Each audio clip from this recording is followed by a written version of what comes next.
come from the States. I come from New York, and I'm Hungarian by origin. So my family is Hungarian, and I grew up speaking Hungarian, but I grew up in the States, yeah.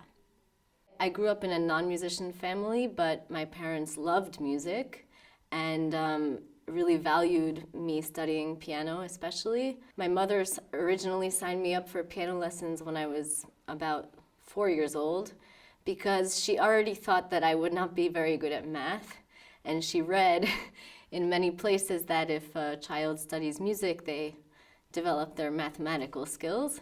But I have to say I'm still not so good at math, but I hope that that's because I put all my energy into the piano.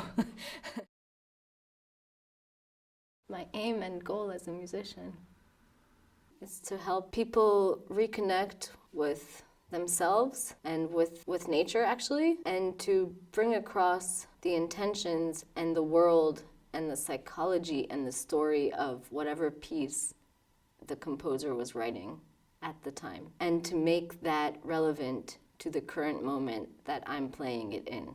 And the score and this music, from Bach to Mozart to Schumann to Bartók to whomever, they stand the test of time, and I think people really deserve and are entitled to hearing it and to getting into that world.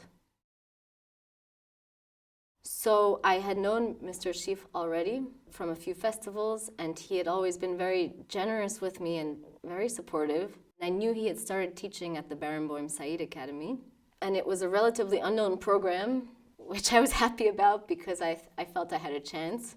And so I auditioned, and I got in, and I moved 3 months later. And then I was there for about 4 months, and Corona hit. There was no life outside of whatever you happen to be doing because of Corona. But it was very good for all of us studying if we could try to make the best of it. And then in the spring, when things started to look a little bit better, I was invited to audition here, and so now I'm in his program and studying with amazing people and getting very, very great opportunities out of it.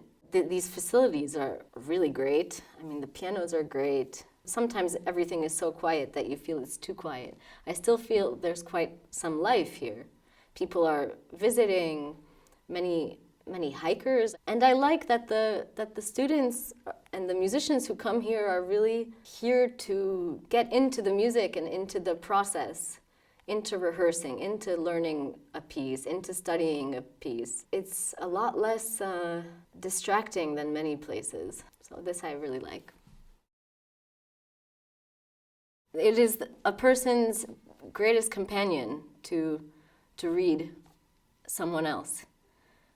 There is no greater companion apart from listening to music. You can really get out of yourself when you read someone else, and at the same time you can feel totally connected to yourself and to the world by reading someone else because you're not alone. And so many things that you might feel or think or wonder about are expressed through someone else's eyes. I definitely engage with a good book or a good story or a beautiful image described by a great writer. Anything like that instantly uplifts me. So that's why it interested me so much.